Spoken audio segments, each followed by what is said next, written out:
Fast Learn Academy और Easy Scholar के spoken English पर नवीनतम वीडियो में आपका स्वागत है। Welcome to Fast Learn Academy and Easy Scholars latest video on spoken English. Whether you are a beginner or looking to polish your language skills, this session is designed to help you master English communication.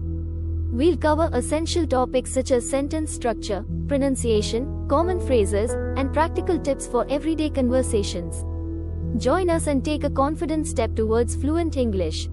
चाहे आप शुरुआती हो या अपने भाषा कौशल को निखारने की सोच रहे हो, ये सत्र आपको अंग्रेजी संचार में महारत हासिल करने में मदद करने के लिए डिजाइन किया गया है। हम वाक्य संरचना जैसे आवश्यक विषयों को कवर करेंगे। उच्चारण, सामान्य वाक्यांश और रोजमर्रा की बातचीत के लिए व्यवहारिक युक्तियाँ हमारे साथ जुड़े और धारा प्रवाह अंग्रेजी की दिशा में एक आत्मविश्वास भरा कदम उठाएं। Chapter 21, Sentence Structure and Punctuation. अध्याय 21, वाक्य संरचना और विराम चिन्ह। Types of sentences, वाक्यों के प्रकार। वाक्य संरचना को समझना आपके अंग्रेजी भाषा कौशल को बढ़ाने में मदद करता है। वाक्य मुख्यतः 4 प्रकार के होते हैं। 1. Simple sentences, सरल वाक्य। 2. Compound sentences, संयुक्त वाक्य। 3. Complex sentences, जटिल वाक्य। 4. Compound complex sentences, मिश्रित जटिल वाक्य। Simple sentences, सरल वाक्य। Definition, परिभाषा। A simple sentence contains one independent clause with a subject and a verb, expressing a complete thought. सरल वाक्य में एक स्वतंत्र उपवाक्य होता है जिसमें एक कर्ता और एक क्रिया होती है, जो एक पूर्ण विचार व्यक्त करता है। Structure, संरचना। 1. Subject plus verb, कर्ता प्लस क्रिया। 2. Subject plus verb plus object, कर्ता प्लस क्रिया प्लस कर्म।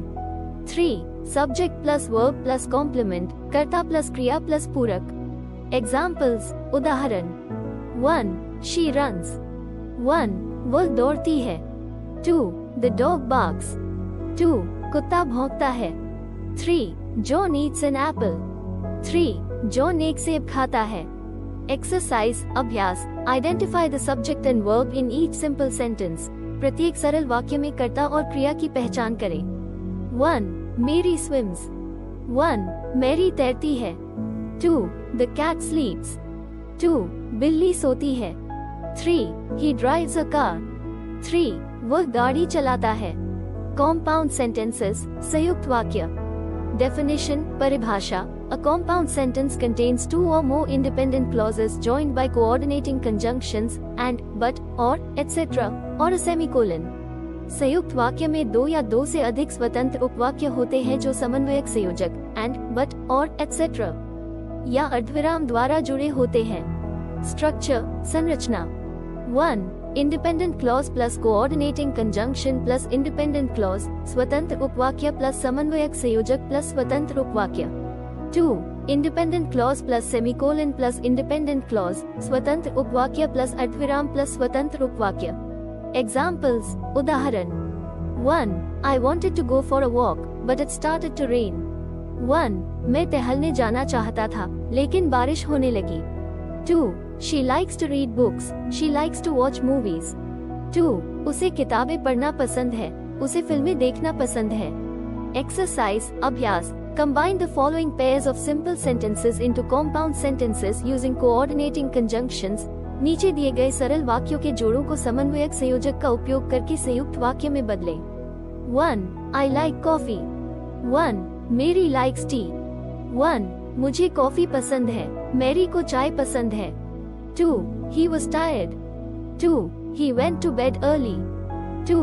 वह थका हुआ था, वह जल्दी सो गया। Complex sentences, जटिल वाक्य। Definition, परिभाषा। A complex sentence contains one independent clause and one or more dependent, subordinate clauses. Dependent clauses cannot stand alone and start with subordinating conjunctions, because, since, although, if, etc. जटिल वाक्य में एक स्वतंत्र उपवाक्य और एक या अधिक आश्रित, अधीनस्थ उपवाक्य होते हैं। आश्रित उपवाक्य अकेले खड़े नहीं हो सकते और अधीनस्थ संयोजकों because, since, although, if, etc. द्वारा आरंभ होते हैं। Structure, संरचना। 1. Independent clause plus subordinating conjunction plus dependent clause, स्वतंत्र उपवाक्य प्लस अधीनस्थ संयोजक प्लस आश्रित उपवाक्य। 2. Subordinating conjunction plus dependent clause plus independent clause, अधीनस्थ संयोजक प्लस आश्रित उपवाक्य प्लस स्वतंत्र उपवाक्य। एग्जाम्पल्स, उदाहरण। 1. She went home because she was tired. 1. वह घर चली गई क्योंकि वह थकी हुई थी। 2. Although it was raining, we decided to go out. 2. यद्यपि बारिश हो रही थी, हमने बाहर जाने का फैसला किया। एक्सरसाइज, अभ्यास। Add a dependent clause to each independent clause to create complex sentences. प्रत्येक स्वतंत्र उपवाक्य में एक आश्रित उपवाक्य जोड़कर जटिल वाक्य बनाएं। 1. He stayed home because. 1. वह घर पर रहा क्योंकि। 1. 2. We will go out if. 2. हम बाहर जाएंगे यदि। Compound complex sentences, मिश्रित जटिल वाक्य।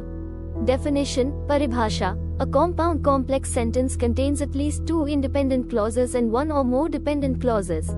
मिश्रित जटिल वाक्य में कम से कम 2 स्वतंत्र उपवाक्य और 1 या अधिक आश्रित उपवाक्य होते हैं। Structure, संरचना। 1. Independent clause plus coordinating conjunction plus independent clause plus subordinating conjunction plus dependent clause, स्वतंत्र उपवाक्य प्लस समन्वयक संयोजक प्लस स्वतंत्र उपवाक्य प्लस अधीनस्थ संयोजक प्लस आश्रित उपवाक्य। Examples, उदाहरण। 1. The dog barked and the cat was scared because it was frightened. 1. कुत्ता भौंका और बिल्ली डर गई क्योंकि वह डरी हुई थी। 2. She didn't see the movie, but she heard it was good because her friends talked about it. 2. उसने फिल्म नहीं देखी, लेकिन उसने सुना कि यह अच्छी थी क्योंकि उसके दोस्तों ने इसके बारे में बात की थी। Exercise, अभ्यास। Add a dependent clause to each independent clause to create complex sentences. प्रत्येक स्वतंत्र उपवाक्य में एक आश्रित उपवाक्य जोड़कर जटिल वाक्य बनाएं। Smiley face. Exercise 1. He stayed home because. वह घर पर रहा क्योंकि। 2. We will go out if. हम बाहर जाएंगे यदि। Exercise answers, अभ्यास उत्तर। He stayed home because he was feeling sick. वह घर पर रहा क्योंकि वह बीमार महसूस कर रहा था। We will go out if it stops raining. हम बाहर जाएंगे यदि बारिश रुक जाती है। Please don't forget to like, share, comment and subscribe. Keep watching the series for next part of the lesson.